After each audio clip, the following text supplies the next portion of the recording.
क्या आप जानना चाहते हैं कि डिजिटल एडटेक की दुनिया में कौन सी कंपनी चुपचाप क्रांति ला रही है? एक ऐसी कंपनी जो 3.3 बिलियन डिवाइसेस से जुड़ी है, जिसका रेवेन्यू 53% की दर से बढ़ रहा है और जो आने वाले सालों में मोबाइल विज्ञापन की दुनिया में बड़ा खिलाड़ी बन सकती है। हाँ, हम बात कर रहे हैं एप्पल इंडिया लिमिटेड की।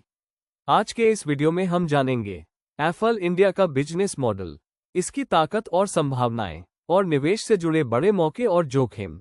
तो बने रहिए हमारे साथ, क्योंकि हो सकता है ये जानकारी आपके अगले बड़े निवेश फैसले का आधार बन जाए। चलिए शुरू करते हैं। अगर आप भी भविष्य की टेक्नोलॉजी कंपनियों में निवेश करना चाहते हैं तो एप्पल इंडिया लिमिटेड आपके रडार पर जरूर होना चाहिए। आइए आज इसे विस्तार से में समझते हैं। एप्पल एक ग्लोबल टेक्नोलॉजी कंपनी है जो मोबाइल विज्ञापन के जरिए उपभोक्ता सिफारिशें और रूपांतरण करती है। इनका प्लेटफॉर्म 3.3 बिलियन डिवाइसेस से जुड़ा है और बड़े ब्रांड्स के लिए एडटेक सॉल्यूशन प्रोवाइड करता है। एप्पल एक ग्लोबल टेक्नोलॉजी कंपनी है जो मोबाइल विज्ञापन के जरिए उपभोक्ता सिफारिशें एएफएफएलई के पास 9 पेटेंट हैं और 27 और पाइपलाइन में है। FY20 से FY24 तक इनका रेवेन्यू 53% CAGR और शुद्ध लाभ 46% CAGR से बढ़ा है। EBITDA मार्जिन 20% के आसपास स्थिर है और ROA 17% है, यानी पूंजी का शानदार उपयोग। कंपनी का 74% रेवेन्यू भारत और उभरते बाजारों से आता है।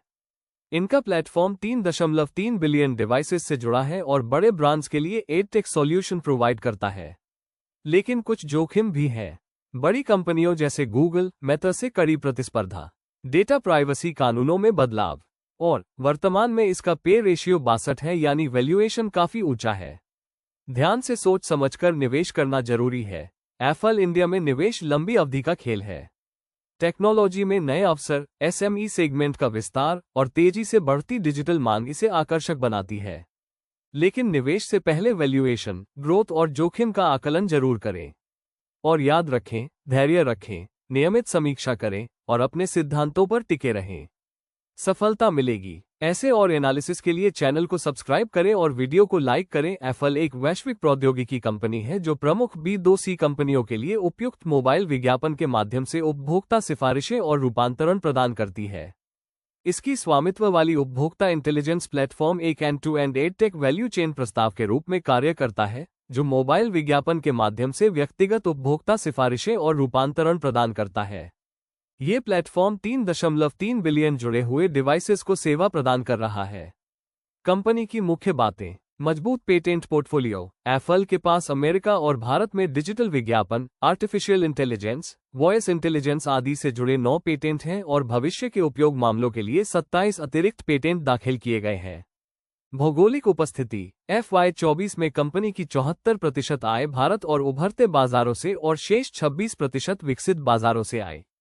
राजस्व मॉडल: कंपनी का राजस्व model cost per converted user CPCU पर आधारित है, जिसमें उपभोक्ता अधिग्रहण और लेन देन शामिल है। साथ ही ब्रांड अवेयरनेस अभियानों से भी कमाई होती है। वित्तीय प्रदर्शन: FY20 से FY24 तक कंपनी की आय 53% CAGR से बढ़ी और FY24 में 18 रुपये और 40 पैसे बिलियन पहुंच गई, जो पिछले वर्ष से 28.5% अधिक है। शुद्ध लाभ 46% CAGR से बढ़कर 2 रुपये और 90 पैसे बिलियन हो गया, जो पिछले वर्ष से 23% अधिक है। EBITDA 23% CAGR से बढ़कर 3 रुपये और 60 पैसे बिलियन हुआ और EBITDA मार्जिन लगभग 20% पर स्थिर रहा। FY24 में ROA 17% और ROCA 16.5% रहा, जो पूंजी के कुशल उपयोग को दर्शाता है। कन्वर्टेड यूजर्स की संख्या 22% बढ़कर 313 मिलियन हो गई और औसत CPCU 10% बढ़कर 56 रुपये और 20 पैसे हो गया। प्रमोटर हिस्सेदारी, प्रमोटर्स होल्डिंग: जून 2022 से मार्च 2023 तक प्रमोटर की हिस्सेदारी स्थिर रही, 59.89%। दिसंबर 2023 में गिरकर 56.93% और फिर जून 2024 में और घटकर 55.14% हो गई। मार्च 2025 तक ये 55.02% रही। विश्लेषण: प्रमोटर अपनी हिस्सेदारी धीरे धीरे घटा रहे हैं। ये संकेत देता है कि कंपनी अपने प्रवर्तकों पर पूरी तरह निर्भर नहीं रहना चाहती या फिर प्रमोटर्स फंड रेज कर रहे हैं।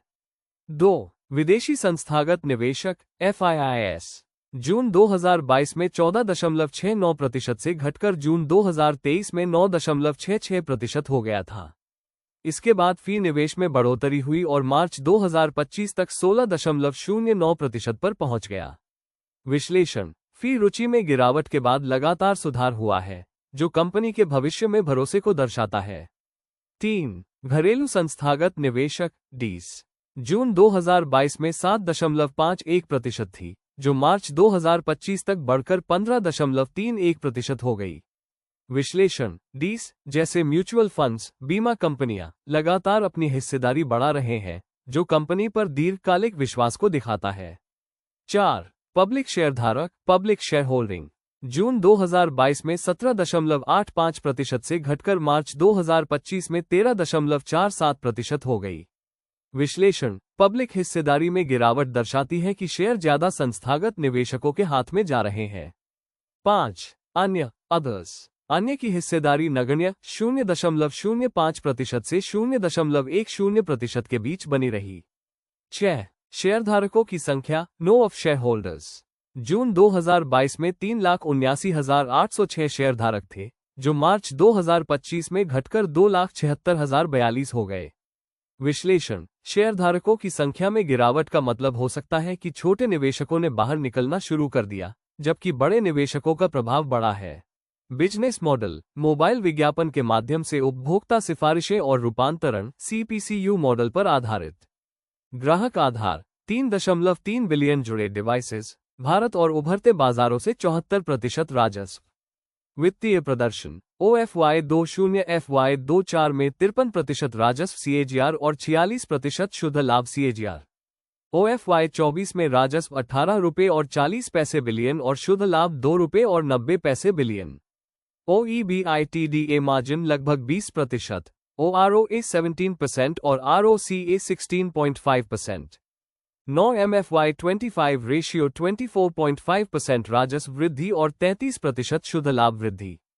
कंपनी का रेवेन्यू 53% CAGR और नेट प्रॉफिट 46% CAGR शानदार रहा है।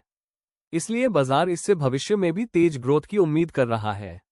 वैल्यूएशन कंसर्न 62 का पे इंडस्ट्री एवरेज से ऊंचा है, जो इसे महंगा बनाता है, खासकर जब अन्य एडटेक डिजिटल कंपनियां 30 से 50 के बीच ट्रेड कर रही है।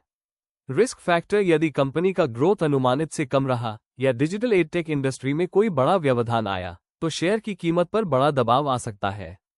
कंपेटिटिव प्रेशर: बड़े खिलाड़ी जैसे गूगल, मेटा का मुकाबला करना महंगा हो सकता है, जो मार्जिन्स और ग्रोथ दोनों को प्रभावित कर सकता है। धैर्य रखें, निरंतर समीक्षा करें और अपने निवेश सिद्धांतों का पालन करें, सफलता अवश्य मिलेगी।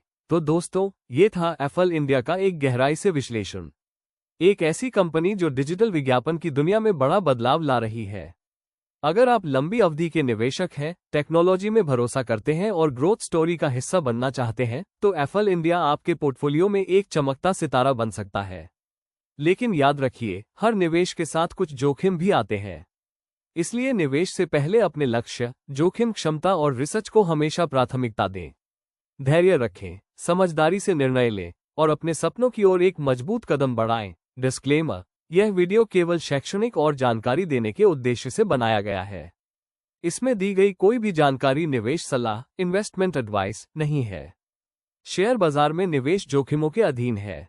निवेश करने से पहले अपनी खुद की रिसर्च करें या किसी योग्य वित्तीय सलाहकार से परामर्श लें।